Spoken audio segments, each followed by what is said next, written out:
Well, history has its ups and downs, but these are some examples of queens gone bad. Welcome to B, I'm Nate, and these are 10 spoiled queens in history who performed disgusting deeds. Number 10, Mary I.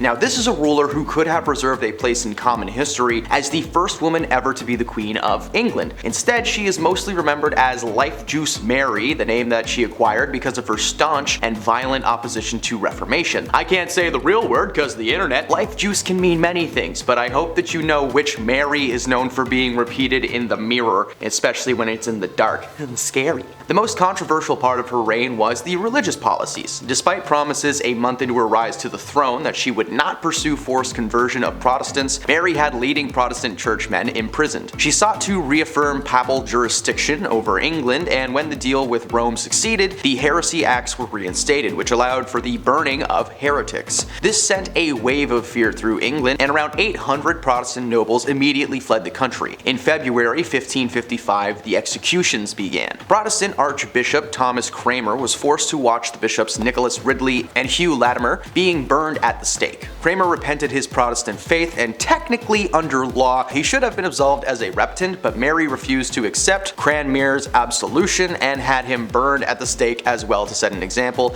I do apologize if I'm butchering any of these names. By the end of her terror, Mary had almost 300 people executed, most of them by burning at the stake, simply for the crime of being Protestant. Her reign was relatively short, lasting a little over 5 years, since she passed away in 1558 from either ovarian cysts or ovarian cancer and was succeeded by Elizabeth I. Number 9. Wu Zetian. Wu Zetian was born to a relatively wealthy family and had extremely progressive parents, becoming well versed in a wide range of subjects, including writing, music, literature, and most importantly, politics and governmental affairs. At the age of 14, Wu was summoned to the imperial palace to become a concubine of Emperor Taizong. After his passing, the newly anointed Emperor Li Zi, the youngest son of the late emperor who became Emperor Gaizong, brought Wu to the imperial court to be his own concubine. In 654, Wu bore a daughter, but shortly after the birth, it passed away, with evidence showing strangly-wangly things. You know what I'm talking about.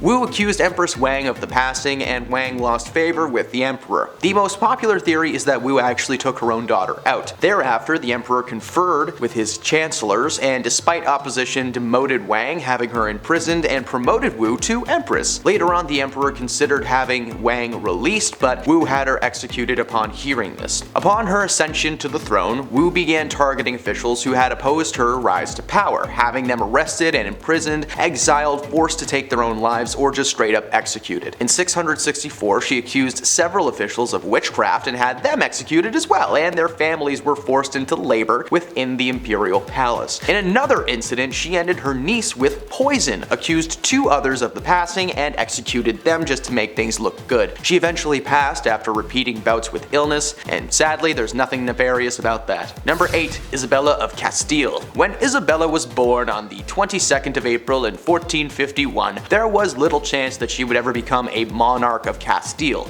as she was far removed from the direct royal lineage. War, politics, and subterfuge intervened, however, and for many years the Kingdom of Spain was in turmoil, suffering from civil unrest and treasonous subterfuge. To quell one of the rebellions, the hand of Isabella was promised to the commoner Pedro Gairan Acuna Pacheco. Again, I'm sorry if I butchered it, but on his way to her he suddenly fell ill and he passed away. This immensely fortuitous event for Isabella cemented her devotion to her faith, since she, didn't exactly want to marry a commoner and prayed for divine intervention. Her marriage to Ferdinand, heir to the throne of Castile and Aragon, cemented her future power. After the passing of the King of Castile, the throne was given to Isabella.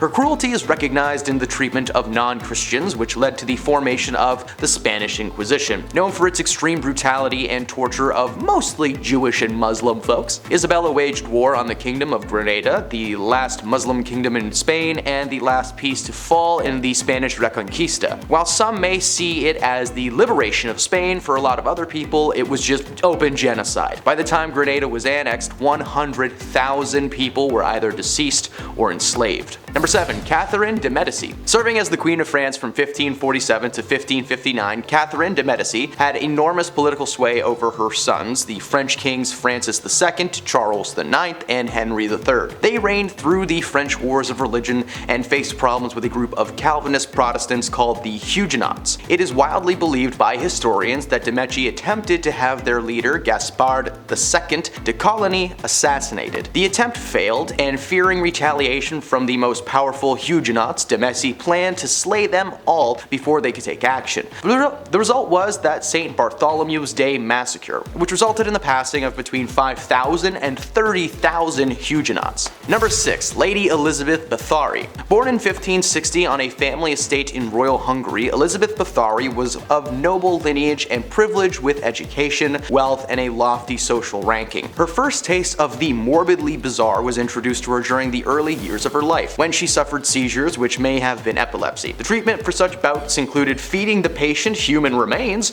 and bits of skull from a non-sufferer. Yummy. She bore witness to brutal punishments and executions carried out by her father, officers, and was influenced by family members involved with Satanism and witchcraft. The fun stuff. When she was barely in the double digits of age, Elizabeth was engaged to Count Fernek Nadesty, who she later married. Her husband spent much of the time away from home fighting the Ottomans, leaving Elizabeth to run the estate. Her Satanism became more pronounced as time wore on. Upon the passing of her husband in 1601, her vicious crimes escalated. Most of her victims were girls around the age of the time that she got married, and were usually the daughters of lesser gentry who sent their daughters to court to learn etiquette. Her favorite punishment methods included using pins to stick under the victim's nails and covering her victims in honey to leave them out and be eaten by ants and other insects. She's really just great. Other methods included whipping her victims with nettles and frequently burning people, especially the downstairs bits. After burning her victims, she would even dump them in icy water. Many of her victims were punished to the point of passing, and some of whom were buried in unmarked locations. Some sources claim she engaged in people munching, making her one of the darkest people in history. Elizabeth and a few of her servants were eventually arrested in 1610, and her accomplices were put to trial the next year. With over 300 witnesses and numerous testimonials, a guilty verdict was assured. A servant girl who claimed to have seen evidence in Elizabeth's private books stated that her victims numbered into the 600s. The accomplices were sentenced to be slain, and she was confined to a bricked up room with slits for air and the delivery of food. She was found deceased a few years later. Number 5. Marie Antoinette. France's queen between 1774 and 1792 was Marie Antoinette, who was the last queen before the French Revolution. Marie Antoinette had quite a reputation for splurging on expensive things and found herself in many scandals. One such scandal was the affair of the diamond necklace, which sounds like a Pink Panther movie. Countess de la Motte, a young lady, pretended to be the queen's friend and entered the French court in 1785. She fooled a high society member into believing that Antoinette loved him. She even hired a body-selling worker and disguised her as the queen and convinced the man that Antoinette wanted to purchase a diamond necklace. The jewelry cost 1.6 million livres, which is basically like $12 million today. The money was never paid, and the queen had no clue about what had taken place. Although Antoinette was innocent, the public despised her. Granted, she is mostly known for her infamous dialogue. When the French subjects could not afford bread, she said let them eat cake, which fueled the French Revolution, and it ultimately led to her being executed. Number 4. Queen of Castile. Joanna la Loca was the Queen of Castile from 1504 to 1516,